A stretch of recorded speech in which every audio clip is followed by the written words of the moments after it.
జై శ్రీరామ్. శ్రీమాత్రే నమః. శ్రీ గురుభ్యో నమః. 2025 సంవత్సరం మార్చి 29వ తారీఖు షడ్గ్రహ కూటమి మీనరాశిలో చోటు చేసుకుంటుంది.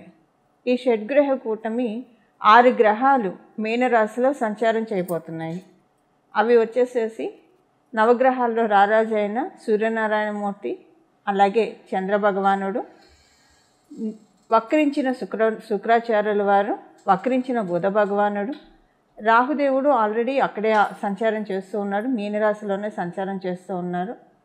శనేశ్వరుడు కూడా ఆ రోజు మీనరాశిలోకి అడిగిపోతున్నారు. అంటే ఇక్కడ మకర రాశి వాళ్ళకి ఏలినాటి శని ఎఫెక్ట్ తగ్గిపోతుంది ఈ రోజు నుంచి. అలాగే కర్కాటక రాశి వాళ్ళకి అష్టమ శని ఎఫెక్ట్, వృశ్చిక రాశి వాళ్ళకి అర్ధాష్టమ శని ఎఫెక్ట్. వీటిల్లోంచి ఈ 3 రాశుల వాళ్ళు కూడా బయటపడబోతున్నారు. శనైశ్వరుడు సంచారం గురించి మనం విడిగా మళ్ళీ మాట్లాడుకుందాం. ప్రస్తుతం మనం ఈ షడ్గ్రహ కూటమి 6 గ్రహాలు కాలపురుషుడి కుండలిలో 1000 స్థానంలో సంచారం చేస్తూ ద్వాదశ రాశుల వాళ్ళకి, ద్వాదశ లగ్నాల వాళ్ళకి ఎలాంటి ఫలితాలను సూచిస్తున్నాయి, తీసుకోవాల్సిన జాగ్రత్తలు ఏంటి, ఇవన్నీ మనం ఒకసారి చూద్దాం. వీటి అంతటికంటే ముందు రాహుకేతువులు ఇద్దరూ కూడా 12వ స్థానం మరియు షష్ఠ స్థానంలో సంచారం చేస్తున్నాడు. కేతు భగవానుడు షష్ఠ స్థానంలో, రాహుదేవుడు 1000 స్థానంలో సంచారం చేస్తున్నాడు. అంటే కాలపురుషుడి కుండలిలో నుంచి 1000 స్థానమైన మీనరాశిలో సంచారం చేస్తూ ఉన్నాడు. ఈ కన్యా రాశి కరెక్ట్గా చూసుకుంటే కనుక మనకి అంటే మిడ్ ఆఫ్ ద జోడియాక్ షడ్రూపీస్ని సూచిస్తుంది ఈ కన్యా రాశి. రుణ రోగ శత్రుస్థానం అని చెప్తుంది జ్యోతిష శాస్త్రం. ఈ కన్యా రాశిని 6వ స్థానాన్ని, అంటే ఏ రాశికైనా సరే 6వ స్థానం రుణరోగ శత్రుస్థానాన్ని సూచిస్తుంది. అక్కడ కేతు భగవానుడు ఉన్నాడు. యాక్చువల్గా రాహు భగవానుడికి కన్యా రాశి చాలా కంఫర్టబుల్ ప్లేస్, మీనరాశిలో కేతు దేవునికి చాలా కంఫర్టబుల్ ప్రదేశం. వీళ్ళిద్దరూ కూడా దానికి ఆపోజిట్గా సంచారం చేస్తూ ఈ షడ్గ్రహ కూటమి చోటు చేసుకుంటూ ఉంది. 12వ స్థానము మనందరినీ కూడా లిబరేట్ చేసే హౌస్. ప్రతి విషయంలో నుంచి, మనకున్న ఈతి బాధల నుంచి, అంతెందుకు మన సోల్ కూడా లిబరేట్ అవుతుందా లేదా, ఈ బాడీలోంచి ఈ సోల్ ఎప్పుడైతే డిపార్చర్ అవుతుందో ఈ సోల్ ముక్తి పదంలోకి వెళ్తుందా, ఉత్తమ గతిలోకి వెళ్తుందా, అధోగతికి వెళ్తుందా, ఊర్ధ్వలోకాలకు వెళ్తుందా, ఇలాంటివన్నీ కూడా మనం 12వ స్థానం వ్యయభావం నుంచి చూస్తాం. అంటే వ్యయభావం అంటే మొత్తం ఖర్చు అయిపోవడం, డబ్బులు ఖర్చు అయిపోవడం, మన కర్మలు కూడా ఖర్చు అయిపోవడం. అది పుణ్యకర్మలు కావచ్చు, పాపకర్మలు కావచ్చు. ఈ 2 ఖర్చు అయిపోయినప్పుడే మన సోలు ఉత్తమ గతులు చేరుకోవడానికి అర్హత సాధిస్తుంది. అయితే ఇప్పుడు మనకు అది ఇర్రెస్పెక్టివ్ ఈ 12వ స్థానంలో చోటు చేసుకోబోయే ఈ షడ్గ్రహ కూటమి ద్వాదశ రాశుల వాళ్ళకి ఎలాంటి ఫలితాన్ని తెచ్చిపెట్టబోతుందో. ఈ షడ్గ్రహ కూటమిలో ఒక విశేషాంశం ఉంది. ఈ షడ్గ్రహ కూటమి ఒక 2 విశేషాంశాలను సూచిస్తుంది. కన్యా రాశిలో కేతు భగవానుడు సంచారం చేస్తున్నాడు. కన్యా రాశ్యాధిపతి అయిన బుధ భగవానుడు మీనరాశిలో సంచారం చేస్తూ ఉన్నారు. ఆయన ఆయన వక్రగతిలో ఉన్నాడు. ఇది నీచ స్థానం. మీనరాశి బుధ భగవానుడికి నీచ స్థానం. నీచ స్థానంలో ఉండి వక్రించాడంటే ఇది ఒక ఉచ్చ స్థానాన్ని సూచిస్తుంది. అంటే ఇది ఒక ఎగ్జాల్టేషన్ పాయింట్గా మనకి కన్సిడరేషన్లోకి వస్తుంది. అలాగే ఇక్కడ పరివర్తన యోగం కూడా మీనరాశి అధిపతి అయిన గురు భగవానుడు వృషభ రాశిలో సంచారము, అలాగే వృషభ రాశ్యాధిపతి అయిన శుక్రాచార్యుల వారు మీనరాశిలో సంచారము. ఈయన కూడా వక్రగతిలోనే ఉన్నాడు. ఈయనకి అది ఎగ్జాల్టేషన్ పాయింట్, మీనరాశి ఎగ్జాల్టేషన్ పాయింట్. అక్కడ ఆయన వక్రంలో ఉన్నాడు. సో ఇప్పుడు ఈ గోచార గ్రహస్థితుల రీత్యా ద్వాదశ రాశుల వాళ్ళకి, ద్వాదశ లగ్నాల వాళ్ళకి ఎలాంటి ఫలితాలు రాబోతున్నాయో మనం ప్రతి ఒక్క రాశికి విడివిడిగా ఒకసారి మనం ఇప్పుడు స్టడీ చేద్దాం. మేషరాశి వాళ్ళకి ఈ షడ్గ్రహ కూటమి ఎలాంటి ఫలితాన్ని సూచిస్తుంది. కాలపురుషుడి కుండలిలో 1000 స్థానంలో మీకు ఈ షడ్గ్రహ కూటమి జరుగుతూ ఉంది, షష్ఠగ్రహ కూటమి జరుగుతూ ఉంది. ఈ సమయంలో మీ ఇరుగు పొరుగు వారితోటి మీకు చాలా చక్కటి రిలేషన్ ఉంటుంది.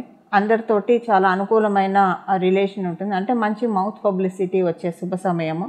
మీరు లోన్ కోసం ప్రయత్నిస్తూ ఉంటే మీరు ప్రయత్నించే లోన్ ప్రయత్నాలన్నీ కూడా సఫలీకృతం అయ్యే సమయము.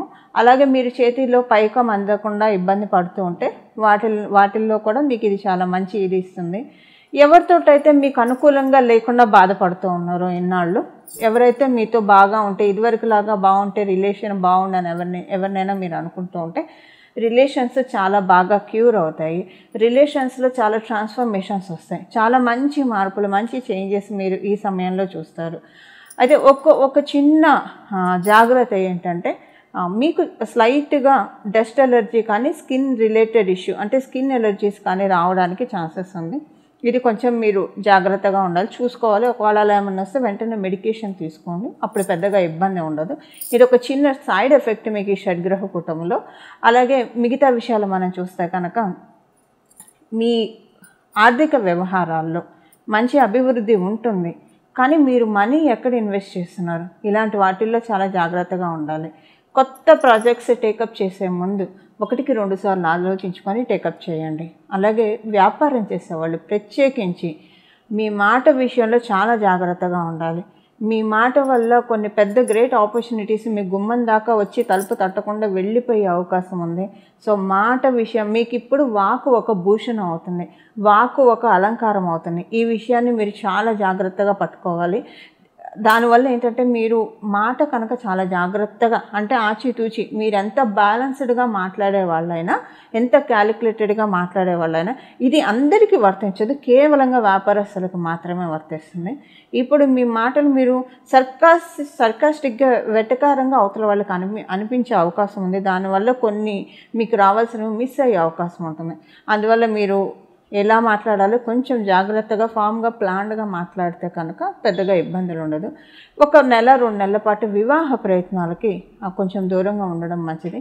మీ జన్మ జాతకంలో కనుక వివాహ బలం కళత్ర యోగం ఉంటే కనుక మీ దగ్గర ఉన్న జ్యోతిష పండితులకు చూపించుకొని అప్పుడు ఎలాంటి ఇబ్బంది లేదు. మీ జన్మ జాతకంలో వివాహ బలం లేకపోతే కనుక గోచారం అస్సలు సపోర్ట్ చేయట్లేదు. సో 1-2 నెలలు అంటే మే వరకు కూడా వివాహ ప్రయత్నాలు చేయకపోవడమే చాలా ఉత్తమం. విదేశాలకు వెళ్ళాలని ప్రయత్నం చేస్తూ ఉంటే అలాంటి వాటికి ఎలాంటి ఇబ్బంది లేదు, చాలా చక్కగా ఉంటుంది. ఫైనాన్షియల్ మోడ్ చాలా చక్కగా స్విచ్ ఆన్ అవుతుంది. అంటే ఫైనాన్షియల్గా మీరు ఒక కాంక్రీట్ అయ్యే విషయాల్లో మీరు అంటే వృత్తిపరంగా ఇప్పుడు ఫైనాన్షియల్ మోడ్ ఎప్పుడు స్విచ్ ఆన్ అవుతుంది, మనం చేసే వ్యాపారంలో కావచ్చు, మనం చేసే ఉద్యోగంలో కావచ్చు, మనల్ని మనం సెటిల్ చేసుకుంటూ ఉంటే కనుక డెఫినెట్గా మన ఫైనాన్షియల్ మోడ్ చక్కగా స్విచ్ ఆన్ అవుతుంది. అలా ఫైనాన్షియల్ మోడ్ స్విచ్ ఆన్ చేసుకునే సమయము ఇప్పుడు మేషరాశి వాళ్ళకి గోచరిస్తుంది. సో జాగ్రత్తగా చాలా ప్లాన్డ్గా వెళ్ళండి, చాలా బాగా ఉంటుంది. కానీ వాక్కు విషయంలో కొంచెం జాగ్రత్తగా ఉండాలి, లేకపోతే కొన్ని సమస్యలు తలెత్తే అవకాశం ఉంది. ఇది కేవలంగా వ్యాపారస్తులకు మాత్రమే వర్తిస్తుంది. మిగతా ఎవరికి కూడా ఈ వాక్కు విషయంలో జాగ్రత్తగా ఉండాలి అన్న విషయం మిగతా ఎవరికి వర్తించదు. కాకపోతే ఒక చిన్న టిప్ ఏంటంటే, ఎప్పుడైనా సరే మన వాక్యే మన ఆభరణం కాబట్టి, వాక్యే భూషణం కాబట్టి ఎంత పొదుపుగా మనం మాట్లాడితే అంత చక్కగా మన జీవితం సాఫీగా సాగిపోతుంది. అందులో మీకు యోగాన్ని ఇచ్చేది శనేశ్వరుడు కాబట్టి ఆయన ఎంత క్యాలిక్యులేటెడ్గా మాట్లాడితే అంత ఎక్కువ యోగాన్ని ఇస్తారు. సో మీరు ఈ సమయంలో మీరు శనేశ్వరుని మీరు ప్రసన్నం చేసుకునే శుభ సమయం అని కూడా అనుకోవచ్చు. చాలా క్యాలిక్యులేటెడ్గా మాట్లాడడము, ఆచితూచి మాట్లాడడం, ఇది ఈ సమయంలో కనుక మీరు ఇంప్లై చేసుకుంటే కనుక చాలా చక్కటి సత్ఫలితాలు ఉంటాయి. ఇవి మేష రాశిలో పుట్టిన వాళ్ళకి షష్టగ్రహ కూటమి ఇచ్చే ఫలితాలు. చూశారు కదండి, ఈ షష్టగ్రహ కూటమి మీ రాశి వాళ్ళకి ఎలాంటి ఫలితాన్ని అందజేస్తుందో. ఇప్పుడు మనం దీనికి చేసుకోవాల్సిన పరిహారం, ఏ పరిహారం చేసుకుంటే ఈ షడ్గ్రహ కూటమి యొక్క బ్యాడ్ ఇంపాక్ట్స్ మనకి రాకుండా, అలాగే ఈ షడ్గ్రహ ఎప్పుడైనా సరే 1-2 గ్రహాలు కలిస్తే యోగం, 3 గ్రహాలు కలిస్తే యోగం, 4 గ్రహాలు కలిస్తే యోగం. ఎప్పుడైనా యోగాలు ఎలా ఏర్పడతాయి, ఒక గ్రహానికి ఇంకొక గ్రహానికి ఏదో ఒక రకమైన కనెక్షన్ ఉంటేనే యోగం వస్తుంది. కొన్ని గ్రహాలకు అసలు ఏ గ్రహంతో కనెక్షన్ లేకపోయినా కూడా యోగం వస్తుంది. అది ఎలాంటి వాళ్ళకు వస్తుందంటే, మనకి వృషభ రాశి వాళ్ళకి, తులారాశి వాళ్ళకి, అలాగే కర్కాటక రాశి వాళ్ళకి, సింహరాశి వాళ్ళకి, మకర కుంభరాశుల వాళ్ళకి. ఇప్పుడు వృషభ రాశి వాళ్ళకి, తులారాశి వాళ్ళకి శనీశ్వరుడు ఒక్కడు చాలు, ఏ గ్రహంతో సంబంధం లేకుండా పరిపూర్తిగా రాజయోగాన్ని ఇచ్చేస్తాడు. అలాగే కర్కాటక రాశి, సింహరాశి వాళ్ళకి మంగళ ఒక్కడు చాలు, అతనికి ఏ గ్రహంతో, మంగళకి ఏ ప్లానెట్తో సంబంధం లేకపోయినా పరిపూర్తి రాజయోగాన్ని ఇస్తాడు. మకర కుంభరాశుల వారికి శుక్రాచార్యులు ఒక్కరు చాలు. ఏ గ్రహంతో సంబంధం లేకపోయినా పరిపూర్తి రాజయోగాన్ని ఇస్తారు. అదే వాళ్ళు కూడా ఇంకొక గ్రహంతో కలిస్తే ఈ యోగం అనేది మరింత పటిష్టమవుతుంది, మరింత బలోపేతం అవుతుంది. ఇప్పుడు ఈ యోగాన్ని మనం పటిష్టం చేసుకోవడానికి ఏ రకమైన పరిహారం చేసుకోవాలో ఇప్పుడు మనం చూద్దాం. షడ్గ్రహ కూటమి స్టార్ట్ అయిన 29వ తారీఖు మనకి షడ్గ్రహ కూటమి ఉంటుంది. ఈ రోజు మొదలుకొని ఒక 11 రోజులు లేదా 21 రోజులు ప్రతిరోజు కూడా మీకు వీలైతే హనుమంతుడు ఆలయానికి వెళ్ళి అక్కడ ఒక 41 సార్లు ప్రదక్షిణం చేసి 41 సార్లు హనుమాన్ చాలీసా చదువుకుంటే చాలా మంచి సత్ఫలితాన్ని షడ్గ్రహ కూటమి తెచ్చిపెడుతుంది. సో ఉదాహరణకి మీ ఇంటి దగ్గర ఆంజనేయ స్వామి వారి గుడి అందుబాటులో లేదు, ఉదాహరణకు ఒకవేళ అందుబాటులో ఉన్న మీ టైం బిజీ వల్ల మీరు 21 రోజులు కంటిన్యూగా వెళ్ళలేకపోతూ ఉన్నారంటే 21 రోజులు మీ ఇంట్లో అయినా సరే ప్రతిరోజు స్నానం చేసిన వెంటనే హనుమాన్ చాలీసాని ఒక 11 సార్లు మీరు చదువుకోవాలి. ఖచ్చితంగా 21 రోజులు ప్రతిరోజు క్రమం తప్పకుండా 11 సార్లు రిపీటెడ్గా హనుమాన్ చాలీసాని చదువుకోవాలి. హనుమాన్ చాలీసా చదువుకోవడం మాత్రమే కాకుండా అంటే పరిపూర్తిగా దృష్టి పెట్టి హనుమాన్ చాలీసా మీద పరిపూర్తిగా దృష్టి పెట్టి చదవడం చేయాలి. ఇలా చేయడం వల్ల ఈ షడ్గ్రహ కూటమి యొక్క నెగిటివ్ ఎఫెక్ట్స్ అన్నీ కూడా ఆయన తోకతో జాడించి కొడతాడు. అలాగే దీనివల్ల వచ్చే యోగాలన్నింటినీ కూడా ఫిల్టర్ చేసి మనకు అందిస్తాడు, అంటే మనల్ని ఆశీర్వదిస్తాడు. ఆయన ఆశీర్వాదం, భగవంతుడి ఆశీర్వాదం ఎప్పుడైతే మనకు వస్తుందో అదొక వరం. భగవంతుడి ఆశీర్వాదం అంటే మనకి జీవితంలో లోటు ఏముంటుందో చెప్పండి. అలా మనకి ఆంజనేయ స్వామి వారి చరణాలను ఆశ్రయిస్తే అలాంటి సత్ఫలితాలు ఉంటుంది.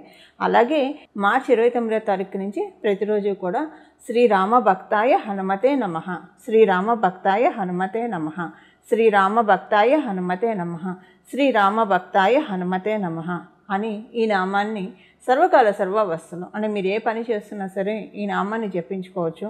మీరు ఉదయాన్నే కొంచెం స్నానం ఆలస్యంగా చేస్తున్నా ఈ నామాన్ని జపించవచ్చు, రాత్రి పడుకునేప్పుడు ఈ నామాన్ని జపించవచ్చు, మీరు ఏ పని చేస్తున్నా ఈ నామాన్ని జపించవచ్చు. మీరు బాత్రూమ్కి వెళ్ళినప్పుడు తప్పించి ఇంకా మిగతా సమయాలు మొత్తం కూడా ఈ నామాన్ని చక్కగా జపించవచ్చు. ఈ విధంగా హనుమంతుడి చరణాన్ని ఆశ్రయిస్తే ఈ షడ్గ్రహ కూటమి మనందరికీ కూడా చాలా చక్కటి శుభ ఫలితాన్ని మనకు అందజేస్తుంది. అలాగే మీరు అమ్మవారు ఉపాసకులు అయితే ప్రతిరోజు కూడా 3 సార్లు లలితా సహస్రనామం చదవడానికి ప్రయత్నించండి. 3 సార్లు లలితా సహస్రనామం చదవడం కావచ్చు, వినడానికి కావచ్చు ప్రయత్నించండి. ఇలా 3 సార్లు లలితా సహస్రనామం చదవడం వల్ల లేదా వినడం వల్ల కూడా చాలా చక్కటి సత్ఫలితాన్ని, ఎందుకంటే అమ్మవారు మనకి ఈ సమయంలో అంటే మన జన్మ కుండలిలో కనుక ఏదైనా మీ జన్మ జాతకంలో మీనరాశి సంబంధించిన ఎఫెక్ట్స్ ఏమన్నా ఉంటే, అలాగే ఇప్పుడు మనం తెలుసుకున్న ఈ షడ్గ్రహ కూటమి, ఈ షష్టగ్రహ కూటమి, ఈ 6 గ్రహాలు ఏమన్నా మీ జన్మ జాతకంలో సరిగ్గా లేకపోతే, బలోపేతంగా లేకపోతే లలిత సహస్రనామం ఈ సమయంలో 3 సార్లు చదవడం వల్ల ఆ షడ్గ్రహ కుటుంబంలో ఉన్న గ్రహాలన్నీ కూడా మన జన్మజాతకంలో బలోపేతం చేసుకోవడానికి చాలా చక్కగా అమ్మవారు దీవిస్తారు. ఇందులో ఏమాత్రం సందేహం లేదు. ఇలా మనందరం కూడా ఈ షడ్గ్రహ కూటమిని చక్కగా అనుకూలంగా మార్చుకోవాలని చెప్పి మన జన్మజాతకంలో ఉన్న ఇబ్బందుల నుంచి మనం బయటపడి గట్టెక్కి, అలాగే మన జన్మజాతకంలో ఉన్న బ్లెస్సింగ్స్ని మనకి వెలికి తీసే షడ్గ్రహ కూటమికి మనందరం కూడా ఆహ్వానం పలుకుదాము. మంగళం. నమో భగవతే వాసుదేవాయ.